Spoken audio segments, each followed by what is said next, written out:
ሰላም ጤና ይስጥልን በመላው ዓለም የምትገኙ የተወደዳችሁ የሮሃ ቲቪ ተከታታዮች የታህሳስ 24 2018 ዓ.ም የምሽት ዜናዎችን ይዘንላችሁ ቀርበናል። ብልጽግና በአረጋ ከበደ በኩል ክልሉን ተቆጣጣሪ ያለው ባለበት ቀን ደብረ ማርቆስን ጨምሮ በተለያዩ ቀጠናዎች ፋኖ ድል ያደረገባቸው ውጊያዎች ተካሂደዋል። ዝርዝር መረጃዎችን አካተናል። ፎሬን ፖሊስ የኢትዮጵያና የኤርትራ ውጥረት በ2026 አዲስ ጦርነት ሊቀሰቀስ እንደሚችል ጠቁመዋል። የጋምቤላ ክልል ፖሊስ ኮሚሽነር ትናንት በፌዴራል ፖሊስ አባላት መታሰራቸው ተሰምቷል። ክልሉ ቀውሱ ተባብሷል። በአብዛኛው የኢትዮጵያ ክፍል እያጋጠመ ባለ የነዳጅ እጥረትና ዝርፊያ እንቅስቃሴዎች እየቆሙ መሆኑ ተነግሯል። ኢራን እየተባባሰ ያለው ህዝባዊ ተቃውሞን ተከትሎ አሜሪካ ጣልቃ ልትገባብኝ ነው ስትል ስጋቷን ገልጻለች።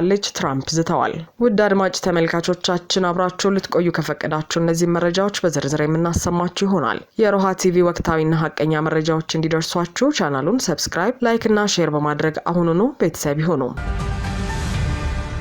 ብልጽግና በአረጋ ከበደ በኩል ክልሉን ተቆጣጣሪ ያለው ባለበት ቀን ደብረ ማርቆስን ጨምሮ በተለያዩ ቀጠናዎች ፋኖ ድል ያደረገባቸው ውጊያዎች ተካሂዶ በአረጋ ከበደ የሚመራው የአማራ ክልል ብልጽግና የተባለው ስብስብ ዛሬ በክልሉ ፋኖን አጥፍቻለሁ ያለበትን መግለጫ አውጥቷል። በዚህ መግለጫውም በከባድ መሳሪያ ታጅቦና ክፍለ ጦሮችን አስከብቦ ለአንድና ለሁለት ሰዓት ከካድሬ ጋር ያደረገውን ስብሰባ ከህዝብ ጋር እንደተደረገ አድርጎ አቅርበዋል። ሆኖም የአረጋ ከበደ ቡድን ይህን መግለጫ ባወጣበት ቀን የአፋብኃ ቴዎድሮስ እዝ 206ኛ ኮር 24ኛ ክፍለ ጦር ከሌሊቱ 11 ሰዓት ተኩል ጀምሮ ባደረገው ትንቅንቅ የሜጀር ጀነራል ብርሃኑ ጥላሁን ሰራዊትን አመድ በማልበስ አንድ ሞርተር፣ አንድ ዲሽቃ፣ 4 ብሬን ስናይፐርን ጨምሮ ለቁጥር የሚከብድ የነፍስ ወከፍ መሳሪያ መማረኩን አርበኛ አስረስ ማረ ገልጿል። ለ6 ቀናት ተንኳቶ ከደብረ ማርቆስ ተነስቶ ወደ ጮቄ ተራራ ለመውጣት በተንቀሳቀሰው የአገዛዙ ሰራዊት ላይ የተቀናጀ ውጊያ የከፈተው 206ኛ ኮር 24ኛ ክፍለ ጦር የብልጽግናን ጦር በመረፍረፍ ታሪክ ሰርቷል።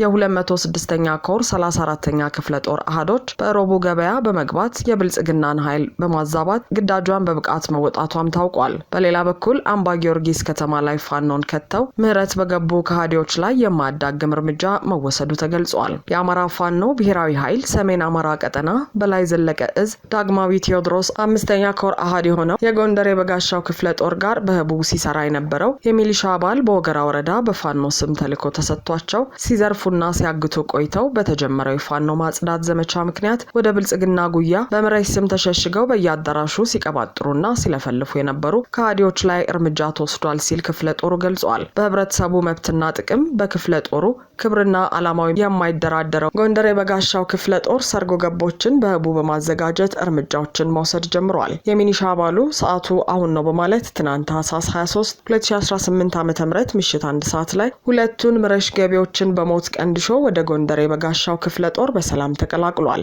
እንዲሁም ጎንደር የበጋሻው ክፍለ ጦር በቀጠናው ህዝብን በመዝረፍና በማገት ከአገዛዙ ኃይሎች ጋር በመናበብና በመቀናጀት ሲሰሩ ቆይተው ወደ ብልጽግና በገቡት ላይ በጎንደርና በማክሰኝት ከተሞች ተመሳሳይ እርምጃዎችን ለመውሰድ መዘጋጀቱን አሳውቋል። በተመሳሳይ የአገዛዙ ዘራፊ ኃይል ሚጦ ዙሪያ በጎንደር የበጋሻው ክፍለ ጦር ድባቅ ተመቶ ተመልሷል። የአማራ ፋኖ ብሔራዊ ኃይል ሰሜን አማራ ቀጠና በላይ ዘለቀ እዝ ዳግማዊ ቴዎድሮስ 5ኛ ኮር ጎንደር የበጋሻው ክፍለ ጦር አጥናፉ ብርጌድና የቴዎድሮስ ብርጌድ አንድ ሻለቃን በማቀናጀት የክፍለ ጦር ወታደራዊ አዛዥ አርበኛ ማሪዬ አድማሱ ታህሳስ 23 2018 ዓ.ም ከጧቱ 2 ሰዓት ጀምሮ እስከ ምሽቱ 12 ሰዓት ድረስ በወገራ ወረዳ ሚጦ ቀበሌ ዙሪያ ባደረጉት አውደ ውጊያ የአገዛዙ ቅልብ ኃይል 11ዱን በሙት አጥቶ 2 ፓትሮል መኪናና ቁስለኛውን ታቅፎ ገደብዬ ከተማ ገብቷል። በሌላ በኩል የአፋብኃ ደቡብ አማራ ቀጠና አሳምነው እዝ አጼ ዘርዓ ያዕቆብ ኮር 1 በፍቃዱ በላይ ክፍለ ጦር የሸዋ ደራ ፋኖች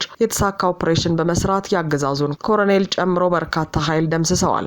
ዛሬ ታህሳስ 24 2018 ዓ.ም ከጨካ ወደ ደራ ጉንደ መስቀል ያገዛዙን ቅጥረኛ ኮሎኔል ይዞ በመጓዝ ላይ በነበረ ፓትሮል ላይ በወሰደው የተጠና የደፈጣ ጥቃት ኮሎኔል ጌትዬንና የሻለቃ መሪውን ጨምሮ ከነአጃቢዎቻቸው ህዝብ ሊገሉ በተሰማሩበት የአማራ መሬት በበፈቃዱ በላይ ተርቦች ወደማይመለሱበት ተሸኝተዋል። በዚህ ኦፕሬሽን አንድ ዙ 23 እና ፓትሮል ከጥቅም ውጪ መሆኑንና በአገዛዙ ላይ ከፍተኛ ሰብአዊና ቁሳዊ ጉዳት መድረሱ ተገልጿል። አገዛዙም የተደመሰሰበትን ኮሎኔል አስከሬን ከጉንደ መስቀል በሄሊኮፕተር አንስቶ መሄዱን ለማወቅ ተችሏል። ፎሬን ፖሊስ የኢትዮጵያና የኤርትራ ውጥረት በ2026 ጦርነት ሊቀሰቀስ እንደሚችል ጠቆመ። ፎሬን ፖሊስ መጽሔት በኢትዮጵያና በኤርትራ መካከል እየበረታ የመጣው ዲፕሎማሲያዊና ወታደራዊ ውጥረት በጎርጎሮሳኑ 2026 ሊፈጠሩ ይችላሉ ተብለው ከሚሰጉና ትኩረት ሊሰጣቸው ከሚገቡ 10 ግጭቶች መካከል ነው ሲል አሳስበዋል። በሁለቱ ጎረቤት ሀገራት መካከል ሊቀሰቀስ የሚችለው ግጭት መላውን የአፍሪካ ቀንድ ወደ መጠነ ሰፊ ጦርነት ሊዘፍቀው እንደሚችል አመልክቷል። መጽሔቱ በዘገባው ባለፉት ወራት አዲስ አበባና አስመራ መካከል የሚሰነዘሩ የቃላት ጦርነቶችና ክሶች የጦርነት ስጋትን ከፍ አድርገውታል ያለ ሲሆን ስጋቱ እየጨመረ የመጣው ዓለም አቀፉ ማህበረሰብ ትኩረቱን በሌሎች ቀውሶች በተለይም በሱዳን ጦርነት ላይ ባደረገበት ወቅት መሆኑንም ገልጿል። አብይ አህመድ ኢትዮጵያ የባህር በር ለማግኘት ያላትን ፍላጎት በይፋ መግለጻቸው ኤርትራ ነጻነቷን ከማግኘቷ በፊት ኢትዮጵያ ስትጠቀምባቸው በነበሩት ወደቦች ላይ ጥቃት ሊሰነዘር ይችላል የሚል ስጋት እንዲያድርባት ማድረጉ በዘገባው ተጠቅሷል።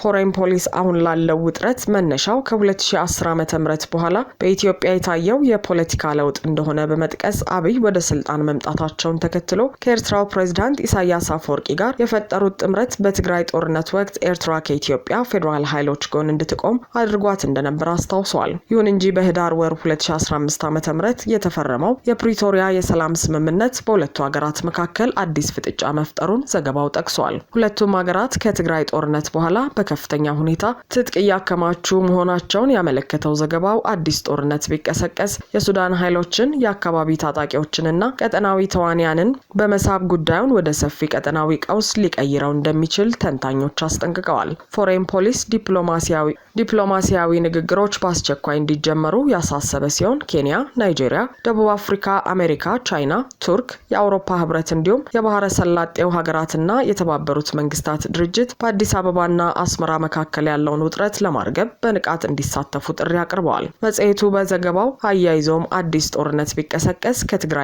ከሱዳን ጦርነት ገና ላላገገመው ቀጠና እጅግ አውዳሚ እንደሚሆን አስጠንቅቋል።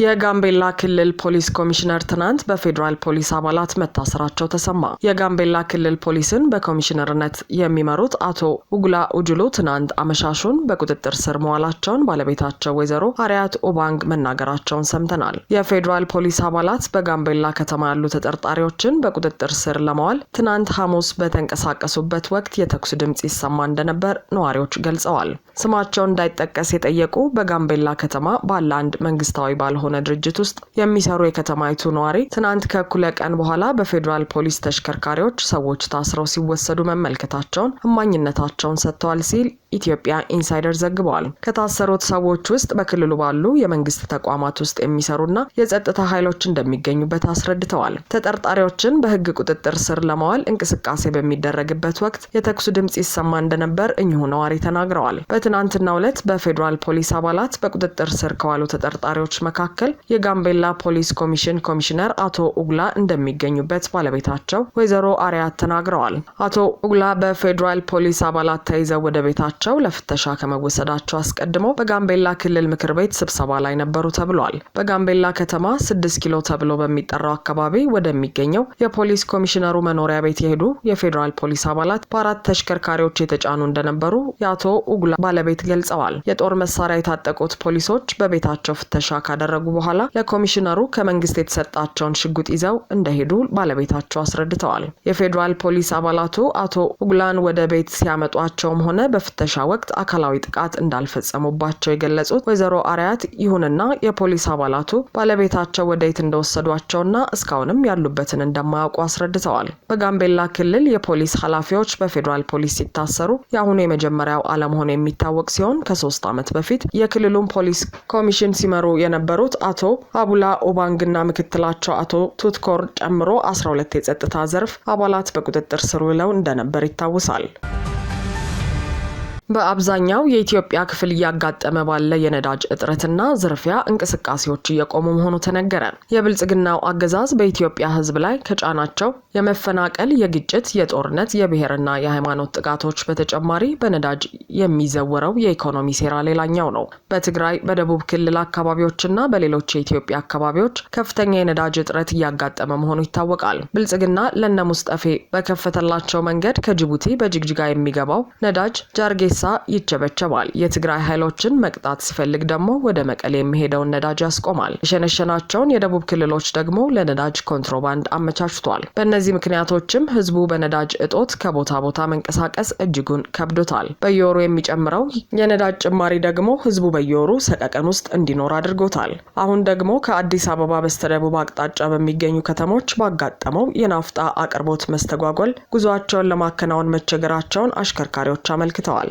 አሽከርካሪዎቹ እንዳሉት በከተሞች ናፍጣ ለማግኘት ከ2 እስከ 4 ቀናት በማደያዎች ለመሰለፍ ተገደዋል። በሐዋሳ፣ በዲላ፣ በወላይታ ሶዶና በአርባ ምንጭ ከተሞች የሚገኙ አሽከርካሪዎች እንደሚሉት ካለፉት 2 ሳምንታት ወዲህ የናፍጣ አቅርቦት እጥረት ገጥሟቸዋል። በዚህም የተነሳ መንገደኞችንና የሸቀጥ ምርቶችን ወደ መሀል ሀገር ለማጓጓዝ አስቸጋሪ እንደሆነባቸው የህዝብ ማመላለሻና የደረቅ ጭነት አሽከርካሪዎች ለዶቼ ቬለ ገልጸዋል። አገልግሎቱን ባለማግኘታቸው በየከተሞቹ በሚገኙ የነዳጅ ማደያዎች ከ2 እስከ 4 ቀናት ለመሰለፍ መገደዳቸውን የገለጹት አሽከርካሪዎቹ ናፍጣ የሚገኘው በማደያዎች መልካም ፍቃድ ሆኗል፣ ከፈለጉ ይቀዱልናል፣ ካልፈለጉ የለም ብለው ሰልፉን ይበትኑታል ሲሉ አማረው መፍትሄ የሚሰጥ አካልም የለም ይላሉ። ኢራን እየተባባሰ ያለው ህዝባዊ ተቃውሞን ተከትሎ አሜሪካ ጣልቃ ልትገባብኝ ነው ስትል ስጋቷን ገለጸች። እየተባባሰ ያለውን የኢራን ህዝባዊ ተቃውሞ ተከትሎ የኢራን ፖሊስ በውጭ ወራሪዎችና የሀገር ውስጥ ቅጥረኛ ኃይሎች ባላቸው እየተካሄደ ያለውን እንቅስቃሴ ለመቆጣጠር እርምጃ እየወሰደ መሆኑን አስታውቋል። የኢራን ፖሊስ ዋና አዛዥ አህመድ ሬዛ ራዳን በሀገር ውስጥ መገናኛ ብዙሃን በኩል በተላለፈ መግለጫ የጠላቶች የብጥብጥና የመከፋፈል እንቅስቃሴዎች እየከሸፈ ነው ብለዋል። የኢራን የጸጥታና የህግ ተቋማት በተቃውሞች ውስጥ በሚሳተፉት ላይ እርምጃ እንደሚወሰድ በተደጋጋሚ እያስጠነቀቁ ነው። ለቀናት በተለያዩ የኢራን ክፍሎች ውስጥ እየተካሄደ ባለው ተቃውሞ እስካሁን ቢያንስ 6 ሰዎች መገደላቸው ተዘግበዋል። የሰዎች ሞትን ሰበብ ያደረጉት የአሜሪካው ፕሬዝዳንት ግድያው የማይቆም ከሆነ አሜሪካ ጣልቃ እንደምትገባ መግለጻቸውን የኢራን ባለስልጣናትን አስቆጥቷል። ቀደም ሲል የሀገሪቱ ጠቅላይ መሪ አያቶላ አልሃሜኒ አማካሪ አሜሪካ በኢራን ጉዳይ ውስጥ እጇን እንዳታስገባ አስጠንቅቀዋል። የኢራን የውጭ ጉዳይ ሚኒስትር ቃል አቀባይ ኢስማኤል ባጋይ በሰጡት ምላሽ ደግሞ አሁን ትራምፕ ለኢራናውያን ያሳዩት ሀዘኔታ አሜሪካ በታሪክ በኢራናውያን ላይ ከፈጸመችው ድርጊት ጋር የማይመሳሰል ነው በማለት አጣጥለውታል። ለዚህም አሜሪካ በኢራንና በህዝቧ ላይ ፈጽማለች ያሏቸውን ነገሮች ታሪክን እያጣቀሱ በመዘርዘር አሁን ግን ለኢራናውያን በማዘን ሰበብ በውስጥ ጉዳይ ጣልቃ መግባት ፍላጎት ነው ብለውታል። ቃል አቀባዩ ጨምረውም ኢራናውያን ለጉዳያቸው መፍትሄ ለማግኘት ማንኛውንም የውጭ ጣልቃ ገብነት አይፈቅዱም በማለት የትራምፕን አስተያየት ጣልቃ ገብነት ብለውታል። የሀገሪቱ ጠቅላይ መሪ አማካሪ አላሚኒ ቀደም ሲል በሰጡት አስተያየት የአሜሪካ ጣልቃ ገብነት ከሚያመጣው መፍትሄ ይልቅ መካከለኛው ምስራቅን የሚያናጋ ነው በማለት አስጠንቅቀዋል። ኢራን ሰላማዊ ተቃዋሚዎችን የምትገድል ከሆነ አሜሪካ ጣልቃ በመግባት እንደምታድናቸው ፕሬዝዳንት ዶናልድ ትራምፕ ገልጸዋል። በኢራን የተለያዩ ከተሞች የኑሮ ውድነትንና የሀገሪቱ ገንዘብ የመግዛትን አቅም ማሽቆልቆሉን በመቃወም በርካታ ሰዎች አደባባይ ወጥተው ድምጻቸውን ማሰማት ከጀመሩ ቀናት ተቆጥረዋል። በዚህም ሳቢያ ትራምፕም ኢራን ተቃዋሚዎችን በጭካኔ በጥይት የምትገድል ከሆነ እርምጃ ለመውሰድ ዝግጁ ነን በማለት በትሩዝ የማህበራዊ ሚዲያ ገጻቸው ላይ አስፍረዋል።